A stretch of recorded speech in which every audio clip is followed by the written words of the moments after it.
분야의 오동석 교수님을 모시도록 하겠습니다. 큰 박수로 환영해 주십시오. 네. 이런 자리에서 이런 발표를 하게 될 줄은 생각을 못했고요.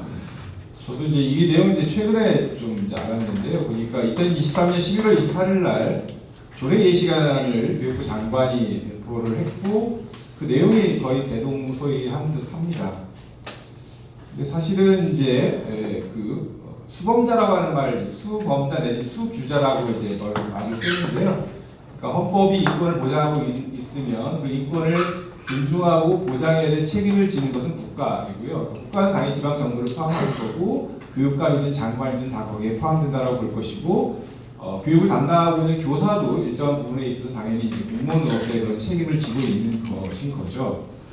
근데 사실 이제 지방 교육 자치 내지 지방 자치라고 하는 것의 의미는 사실 이제 중앙 정부가 해야 될 일은 뭐냐면 그러니까 전국적인 최소한의 어떤 기준들을 이제 이렇게 만들어 나가는 거예요. 그러니까 어떤 지자체는 앞서 나갈 수도 있는 거죠. 그런데 그 가장 최저한의 기준을 만들어서 이걸 이제 상향시켜 가는 것이 이제 중앙 정부의 헌법에 의해서 보장된 헌법 10조에 국가는 개인이 가진 불가침의 기본적인 인권을 확인하고 보장 의무를 진다라고 하는 것은 이제 의미인 거죠.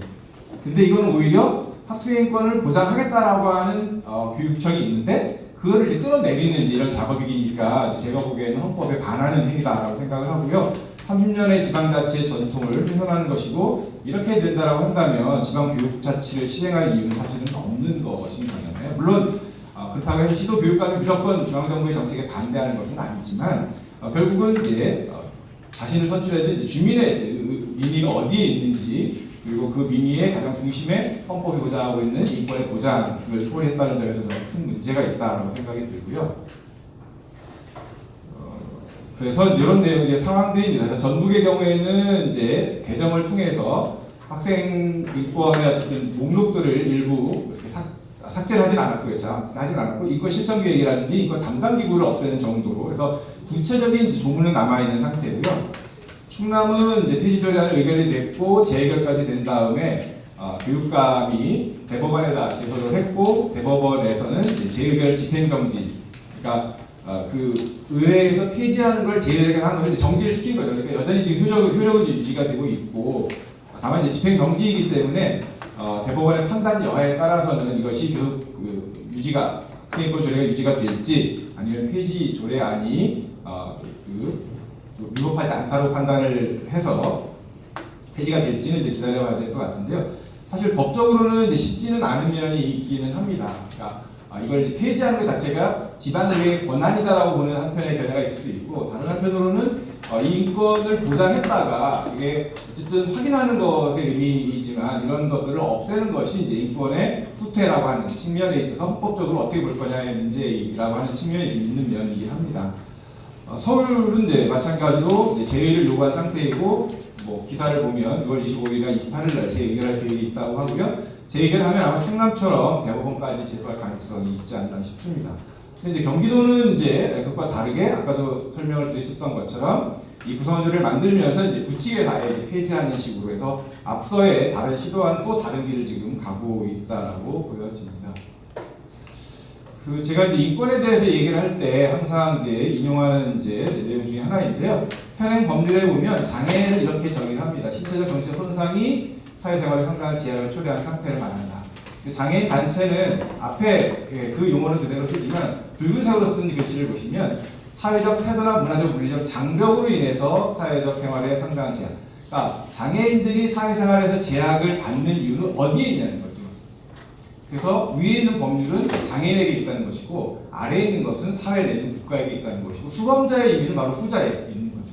국가가 해야 될 일은 장애인과 비장애인을 갈라치게 하지 않고 장애인을 위한 것들에 대한 여러 가지 인권 보장의 시스템이라든지 시설 등등이 결국은 장애인은 물론이고 비장애인 모두에게 더 인권을 존중받는 어떤 사회를 만들 수 있다라고 하는 점의 역할을 해야 되는 거예요.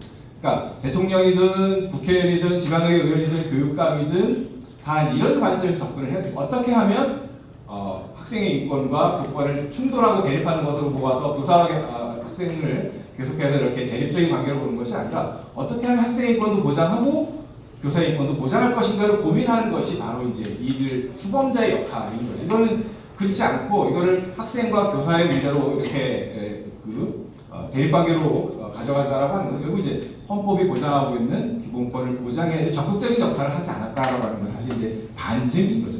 사실은 한국 사회에서 상당히 인권의 보장이라고 하는 것이 제대로 이루어지지 않을 때 시민과 시민을 끊임없이 이제 분열시키는 그런 경향들이 있는 거죠. 그래서 장애인들이 왜 지하철의 출근 시간에 시위를 하는가라고 하는 것에 대해서, 그래서 충분히 왜 시는 내지는 국가는 장애인들을 위한 시설을 하지 않느냐라고 하는 문제는 싹 빠진 채 장애인과 출근의 불편을 호소하는 시민들을 계속해서 대립 반목시키는, 그게 이제 결국 통치 전략이죠. 민주주의에서 생각할 수 없는, 국가는 오히려 그런 대립이 생기지 않도록, 그래서 오히려 장애인의 인권의 관점에서 시민들을 설득하면서도 국가로서 어떤 일을 하겠다라고 하는, 그게 이제 아까 사회적 태도나 문화적 윤리적 장벽을 없애기 위해서 수범자로서 이 인권을 존중해야 되고 책임져야 되는, 우리가 국가를 만들고 헌법을 운영하는 이유가 바로 거기에 있는 것인데 그 자체를 이제 빠져버리게 되는 것인 거죠. 경과는 이렇습니다. 90년에 유엔 아동권리협약에 있었고요. 이건 넘어가도록 하겠습니다. 그래서 인권노수의 교육권이 강조가 되는 것이고, 수업권, 교사의 수업권은 학생들의 수업권의 실현을 위해 정부에서 하는 것은 유엔 아동권리협약도 그렇고 헌법재판소도 그런 것들을 인정하고 있습니다. 96년, 2003년에 유엔 아동권리위원회에서 한국의 교육에 대해서 이렇게 계속해서 권고를 합니다. 그러다가 이제 국가인권위가 설립된 이후에 이제 학생의 두발부터 시작을 해서 이제 학생 인권을 이제 구체화하는 이런 여러 가지 이제 작업들을 하게 되고, 그리고 2006년에는 이제 관련 법안이 초등부 교육법을 개정을 통해서 학생 인권을 보장하는 내용을 이제 포함을 시키려고 했었는데, 이제 그런 구체적인 권리는 이제 법에 들어가지 않는 상황에서 많이 들어보셨을 것 같습니다. 2007년에 초등교육법에 한 줄이 이렇게 들어가는 거죠. 학교의 설립자, 경영자와 학교의 장은 학생의 인권을 보장하는, 여전히 지금도 효력을 가지고 있는 것인 거죠. 이걸 어떻게 보장할 것이냐라고 하는 건 매우 중요한 문제인 거고, 그것은 권리가 아니라, 권한이 아니라, 권력이 아니라 어떻게 하겠다라고 하는 약속인 거죠. 책임을 져야 될 사람들은 바로 수범자인 거고, 그것은 아까 말씀드렸던 이제 그런 교육감이 이제 만약에 시도의 경우에서는 그 책임을 져야 되는 거죠. 근데 이제 이런 것들이 법률로서 제대로 이루어지지 않으니까 조례 제정 운동이 일어나게 됩니다. 광주, 경남. 그러다가 이제 경기도에서 처음으로 이제 경기도 학생인권 조례가 2010년에 제정이 되었고요. 다른 지역에까지 확산이 된 것이 현실인데요. 그런데 이제 경기도의 학생인권 조례가 만들어질 그 시점인 2011년에도 보면 여전히 유엔 아동권리위원회는 한국의 아동들이 체벌이라든지 여러 가지 스트레스를 받고 있다라고 하는 것들을 개선하도록 요구하고요.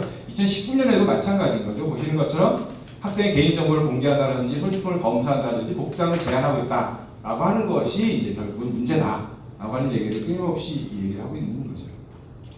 근데 아마 요 무렵에 유엔 아동권리위원회에서 교육부가 우리 학생들의 인권을 위해서 학생인권 조례를 학생인권 조례를 만들 때는 이렇게 반대를 하다가 오히려 이제 유엔 아동권리위원회에 가서는 학생인권 조례 때문에 학생들의 인권을 보장하고 있다라고 하는 식의 이런 얘기를 했다라고 하는 것이 언론에 보도가 된 적이 있습니다. 여기 보시면 이제 모든 형태의 폭력에 대한 얘기도 나와 있고요. 그래서 유엔 아동권리위원회에서의 체벌에 대한 이해는 꼭 육체적인 벌만 단어 때문에 그런 것이 아니라 벌로서 주어지는, 뭔가 불이익을 주겠다라고 하는 것으로 주어지는 아주 사소한 것, 감정적인 것도 다 체벌이라고 보아서 그것들은 금지되어야 된다고 보는 것인 거죠. 그래서 과거에 신체를 이용하거나 도구를 사용하지 않는 것으로 교육적으로 허용되는 것이냐? 전혀 그렇지 않다라고 하는 거죠. 그것이 유엔의 어쨌든 경제 10위권이고 여러 가지 어쨌든 한국의 위상이 높아지고 있는 점에서 인권만큼은 제대로 그것에 이렇게 갚하지 못하다라는 것이 그런 점에서 나타나지 않나 싶습니다. 그래서 간접 체벌, 훈육적인 처벌 다 체벌이고 금지돼야 된다라고 얘기를 했던 거고요. 그다음에 이게 아마 제일 민감한 문제였을 것 같아요. 이거 제 얘기 아닙니다. 유엔 아동권리위원회에서 청소년의 임신이라든지 에이즈 예방에 특별히 유의하고 성적인 지향, 성 정체성을 적절히 포괄하여 각 연령에 적합한 성교육을 제공한다라고 하는 차별의 금지 사유이기도 하고 성소수자에 대한 보호라고 하는 것이 교육의 과정, 학교 과정에서도 있어야 된다라고 하는 것인 거죠. 그래서 학교의 성교육 표준 안에서 차별적이고 성 고정관념을 드러내는 표현을 삭제할 것, 이런 것들이 비교적 최근까지도 유엔의 아동권리위원회에서 한국의 정부에 대해서 요청했던 사항들인 거죠.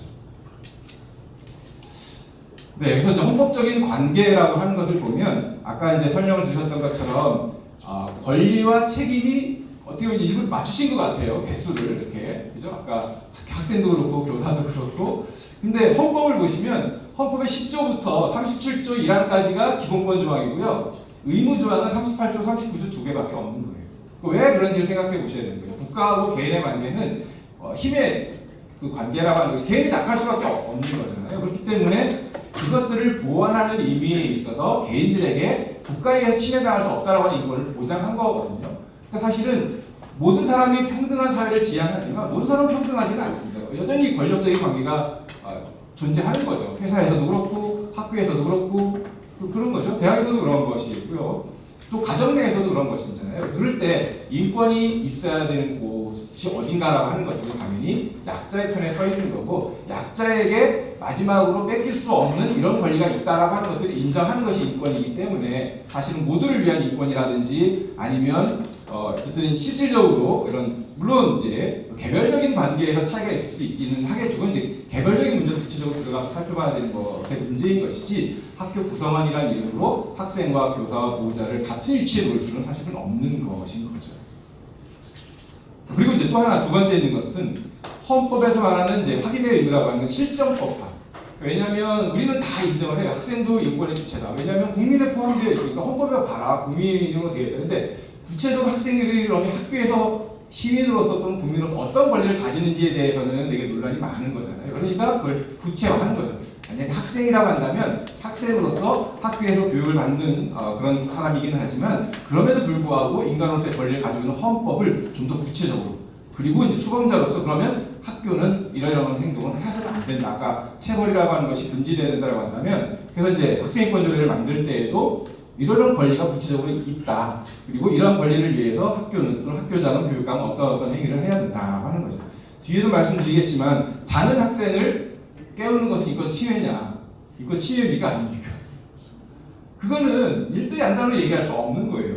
그렇기 때문에 인권이 필요한 거예요. 왜 그것이 어떤 경우에는 인권 침해가 될 수 있는 거고 어떤 경우에는 인권 침해가 아닌지에 대한 얘기들이 구체적인 사원을 갖다 놓고 얘기를 해야 되는 거죠. 학생인권 조례가 있게 되면 선생님이 그냥 과거에는 전혀 그런 것이 없이 그냥 일정한 행위를 하셨겠지만 지금 그렇지 않다고 한다면 그것이 학생에 대한 어떤 구체적 관심을 가지고 학생이 왜 수업에 집중하지 못하는지에 대해서 알아보고 학생이 수업에 집중할 수 있게 하는 게 목표인 거잖아요. 그렇다고 한다면 그 학생에게 무엇이 필요한지에 대한 얘기들을 들어봐야 될 것이고 그것이 한 개인의 교사가 교실에서 해결할 수 없는 문제인 거잖아요. 학교 차원에서 학교장이 어떤 역할을 해야 되는 거고 교육감은 어떤 역할을 해야 되는 거고 교육청 장관이 어떤 역할을 해야 되는 거고 또 필요하다면 지방의회 의원이나 국회에서는 어떤 법안이나 조례를 만들어야 되는지에 대한 논의가 사실 있어야 되는 거죠. 인권의 조례를 만든다는 것이 끝이 아니라 시작이라고 하는 것의 의미는 인권이라는 화두를 가지고 결국 얘기를 하는 거죠. 대화를 하는 겁니다. 예전 같으면 대화 없이 그냥 체벌로 끝내버리는 것일 수 있었던 것을 그렇게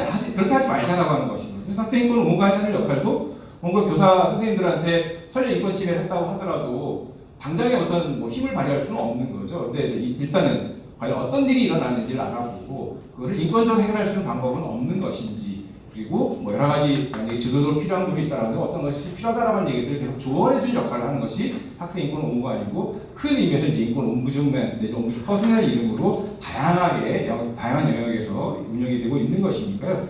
그 온관을 없앤다는 얘기는 학생의 입장에서 그걸 대변해 줄 수 있는 그런 어떤 역할을 해주는 사람을 없애는 것과 마찬가지의 의미인 것입니다. 네, 그런 의미에서 보면 이제 대법원도 그렇고 헌법재판소도 그렇고 학생인권 조례가 교사의 권리를 침해하지 않는다. 그리고 학생이 이미 헌법적으로 보장되는 거고 보장받고 있는 것을 확인한 것이다라고 하는 얘기를 끊임없이 했던 거고요. 첫 번째 나왔던 것처럼 법적으로 결정하는 게 아닙니다. 누가 이기고 누가 졌다라고 하는 교사와 학생을 심판대에 올려놓고 어느 하나를 가해자 어느 하나를 피해자로 만드는 게 아니고 양자가 어떻게 그러면 그 관계를 회복해서 인권적으로 존중할 수 있는 것들을 만들어갈 것이니까 양 당사자의 문제일 수도 있고 그 학생과 교사를 둘러싸고 있는 사회적인 환경, 학교적 환경 등등의 여러 가지를 다 고려해야 돼요. 그걸 가지고 함께 고민해야 되는 거예요. 왜냐하면 그거는 단순하게 그냥 하나의 해결책으로 한마디로 해결할 수 없는 문제이기 때문에 거기에 관심 있는 모든 사람들이 이 문제를 놓고 계속 관심을 가지고 있어야지만 학생의 인권도 보장받고 또 교사의 권위와 인권도 보장받을 수 있는 그런 길들이 열리게 되는 거죠. 근데 그게 이제 귀찮고 힘들고 안 하는 것이 결국 이제 10년이 지났지만 결국 학생인권 조례가 일정한 그 평가가 있음에도 불구하고 이렇게 되는 것일 거라고 생각합니다. 학생권 조례에 대해서 이제 논문에서 이렇게 언급하고 있는 거예요. 아까 말씀드렸던 대로 학생의 존재에 대해서 다시 한번 생각해보고 교사의 역할이 이제 지금에 있어서는 어떤 역할들을 요구되고 있는지, 그리고 교육적으로 학생과 교사는 어떻게 만나야 되는지에 대한 얘기들을 풀어낼 수 있는 하나의 매개체가 되는 것인 거죠. 그리고 학교도 무엇을 해야 되는 것인지. 그래서 학생권에 대해 강조한다는 얘기는 과거에 했었던, 다 경험을 하셨을 법한 통제와 억압, 주입의 학교 교육 체제를 유지할 것인지, 아니면 서로 동등하게 배움의 협력 공동체를 만들 것인지. 물론 인간 사회이기 때문에 우리가 아무런 갈등이 없이 살아갈 수는 없는 거잖아요. 근데 그 갈등들을 어떻게 해석할 것인가, 그거를 누구와 누구를 가해자 피해자로 만드는 이런 관계로 만들어갈 것인지, 아니면 같이 협력해서 문제를 풀어갈 수 있는 것인지. 그렇게 될 때 사실은 모든 이제 교육에 관련되어 있는 관여자들이 함께 하나의 방향을 향해야 되는 것이지 서로 마주보고 있는 문제는 아닌 거지 않습니까? 서로 대립하고 있는.